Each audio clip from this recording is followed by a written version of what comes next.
आज हम आपके सामने laws of trial and error theory की चर्चा करेंगे। थॉर्नडाइक ने अपने डिफरेंट एक्सपेरिमेंट के माध्यम से जिन महत्वपूर्ण बातों को सामने लाया, उसमें डिफरेंट लॉज की चर्चा बड़े ज़ोरों से होती है। और ये इस प्रकार के प्रश्न जो है, लॉज से जुड़े हुए प्रश्न विभिन्न प्रकार के कम्पिटिटिव एग्जामिनेशंस में आते हैं। यूपीएससी में, बीपीएससी में, टीचर एजुकेशन से जुड़ा हुआ जो भी एग्जामिनेशन है, उन सारी चीज़ों में इससे प्रश्न रहता है और इसलिए ये जानना बेहद आवश्यक है। तो जैसे कि इसके 3 प्रमुख लॉज की चर्चा होती है, जिसमें पहला है अभ्यास का नियम, लॉ ऑफ एक्सरसाइज। दूसरा है प्रभाव का नियम, लॉ ऑफ इफेक्ट। और तीसरा जो प्रमुख नियम है वो है तत्परता का नियम, मतलब कि लॉ ऑफ रेडीनेस। ये थॉर्नडाइक ने पाया, ये 3 प्रकार के नियम इसके सिद्धांत के अंतर्गत पाए जाते हैं। हालांकि बहुत सारे लोगों ने, समकालीन मनोवैज्ञानिकों ने, गेस्टाल्टवादियों ने, या जो भी समकालीन बहुत सारे मनोवैज्ञानिक थे उन्होंने कहीं कहीं इस पर प्रश्न भी उठाया है, कहीं कहीं सवालिया निशान भी लगाए हैं।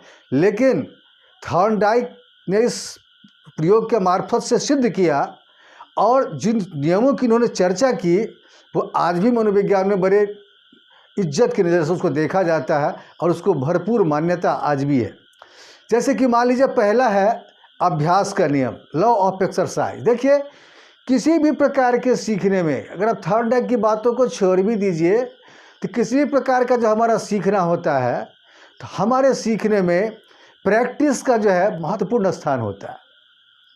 हम किसी भी काम को सीखने के लिए जितना अभ्यास करते हैं, चाहे कि हमको किसी प्रकार का सीखना हो, किसी प्रकार के पाठ को याद करना हो, तो क्या होता है कि प्रयास करते करते, अभ्यास करते करते हमको वो पाठ याद हो जाता है या हमको उस काम से संबंधित जो स्किल्स हैं हमारे भीतर समाहित हो जाते हैं और उस काम को हम सीख लेते हैं।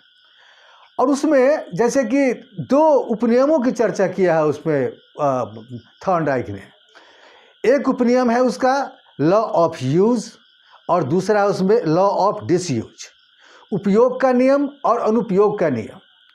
जनरली क्या होता है कि जब किसी भी काम को हम सीखते हैं तो सीखने के दरमियान जब हम प्रैक्टिस में रहते हैं ना, तो उस काम को हम लंबे समय तक याद रख पाते हैं या उसको कभी भी हम परफॉर्म कर पाते हैं।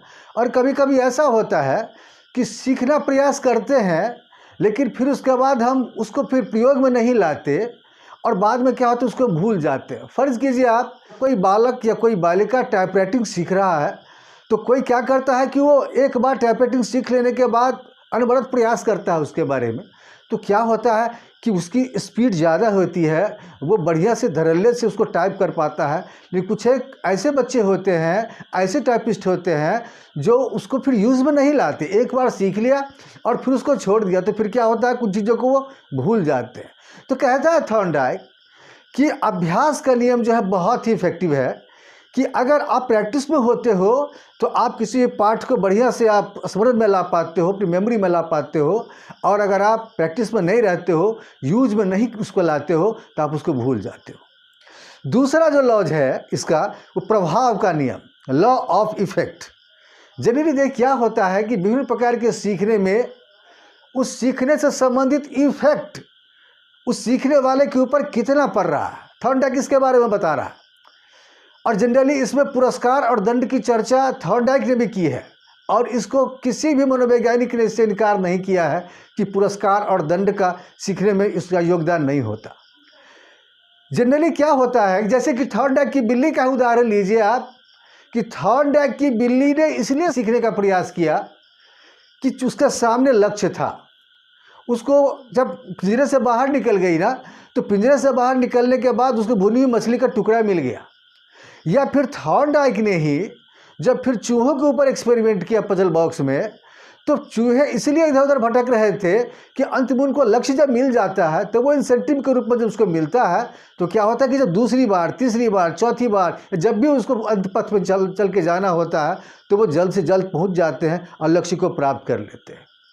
आम जिंदगी में भी हम देखते हैं, कक्षाओं में भी हम देखते हैं कि जब हम बच्चों को पुरस्कार के रूप में रीइंफोर्समेंट देते हैं तो बच्चे बड़ी मजबूती से उसको सीख लेते हैं और कभी कभी क्या होता है, जब बच्चों को दंडित करते हैं ना तो बच्चे वहाँ से लौट जाते हैं, बच्चे उसको नहीं सीखना चाहते। जैसे थॉर्नडाइक की बिल्ली जब पिंजरे में कूद फांद रही थी तो कूदने फांदने के दरमियान वो गिरती थी, पड़ती थी, चोट लगती थी, कभी कभी उसको बड़ी नाराज़गी उसको होती थी भीतर से। लेकिन ये करने के बाद भी जब उसको लक्ष्य जो प्राप्त कर लेती है वो, तो उसको संतुष्टि हो जाती है। तो संतोष जो है इसका बहुत पॉजिटिव इसका असर होता है प्रभाव के नियम पे। तो हमारे किसी प्रकार के सीखने में पुरस्कार और दंड, इन दोनों का भारी योगदान होता है। और तीसरा है नियम, इसका जो प्रमुख है, तत्परता का नियम, लॉ ऑफ रेडीनेस। देखिए इसमें मोटिवेशन बहुत काम करता है, क्योंकि मोटिवेशन के जो 3 स्टेप्स हैं, नीड, ड्राइव एंड इंसेंटिव, इन तीनों का बड़ा ही महत्वपूर्ण रोल है यहाँ पे। वही प्राणी, वही जीव, वही व्यक्ति, वही बच्चा किसी पाठ को, किसी काम को जल्दी सीख पाता है, जल्दी लर्न कर पाता है, जो ज़्यादा तत्पर होता है।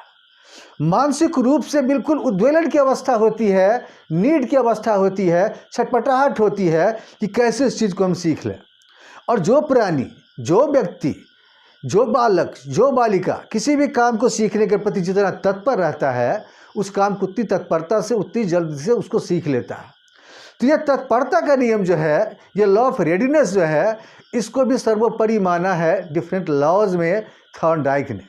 और थॉर्नडाइक ने जिन तीनों नियमों की चर्चा उन्होंने की है, इस पर बड़ी आलोचना हुई है थॉर्नडाइक की।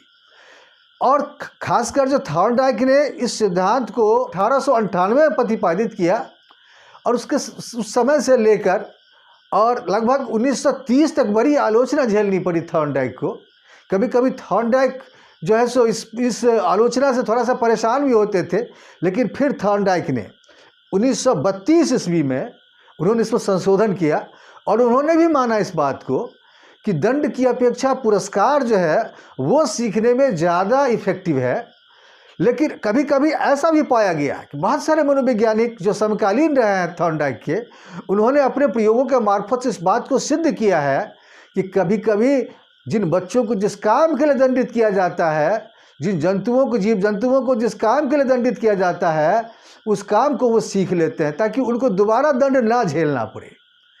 तो जो ये बात उन लोगों ने कहा है, इससे क्या हुआ कि थॉर्नडाइक को बल मिला।